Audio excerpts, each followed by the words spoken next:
Hello and welcome. I'm Dinah with Dinair Airbrush Makeup, the most sanitary makeup on the planet. Thank you for emailing me your questions. I wanted to answer your frequently asked questions. Here's our first question. Do you need to powder with Dinair? There is no need to powder over Dinair Airbrush Makeup. When you airbrush on Dinair makeup, it sets on contact, creating micro dots. Your own natural skin is showing around those dots. Here's our second question. Do you need to use a setting spray with Dinair? When airbrushing Dinair, you do not need a setting spray. Dinair is self-setting. We want you to airbrush Dinair on clean skin. There should be no moisturizer on the skin. We moisturize over the makeup, not under the makeup. Moisturizing under usually sacrifices the integrity of the long-lasting benefits of Dinair. But you can test your own moisturizer and see if it's compatible and doesn't affect the long-lasting wear. Here's our third question. What are hot spots? Hot spots are a buildup of makeup in one spot. It usually is from not knowing Dinair's golden rule of airbrushing. Let me explain a single control airbrush to you. When you turn on the compressor, the air comes out of the airbrush. You have to pull the lever back on the airbrush to bring the makeup out. Because the air is constantly coming out of the airbrush, you must keep moving the airbrush gently, physically. Then you should pull the lever back gently for the makeup to come out. Because the air is constantly flowing out of the airbrush, you must cut the makeup off by pushing the lever forward and then continue to move. The makeup in the nozzle runs out.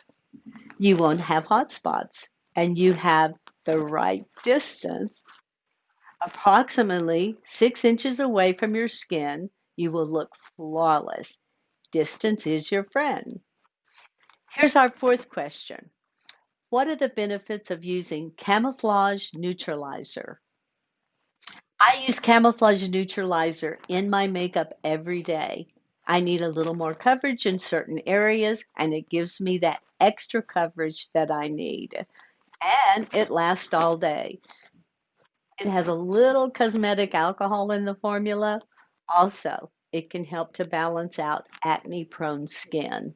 It's like concealing while healing. Here's our last question for today. How do I spray fine lines around the eyes? Under your eyes will be the last place you learn how to airbrush. You will have to spray less, less, less. The skin around your eyes is very thin, and it will take very little Dinair to take care of those areas.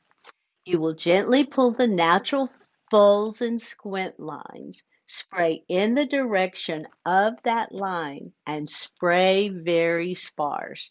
It takes so little makeup to get your coverage. You will be airbrushing at a very close range, so pull the lever on your airbrush back very little. It's like pumping your lever ever so gently. We have a lot of different colors to counter whatever the issues might be, to help you achieve what coverage you might need, and for you to use less and less makeup. If your skin is dry, you can use 1 drop of Moist and Dewy and 1 drop of airbrush makeup. Back bubble and spray gently in the direction of those lines. If you just spray over those fine lines, you will accentuate them. Here's another option. See what works best for you. You can use Moist and Dewy with any of Dinair's makeup lines, natural, matte, satin, or velvet. I wouldn't recommend using Moist and Dewy with Camo Neutralizer, Tattoo Cover, or Extender. Or you can airbrush 1 drop of Moist and Dewy over the makeup. You can spray under the eye, but do not spray moist and dewy on the eyelid. If you have any more questions, please email me at askdina@dynair.com. Happy airbrushing.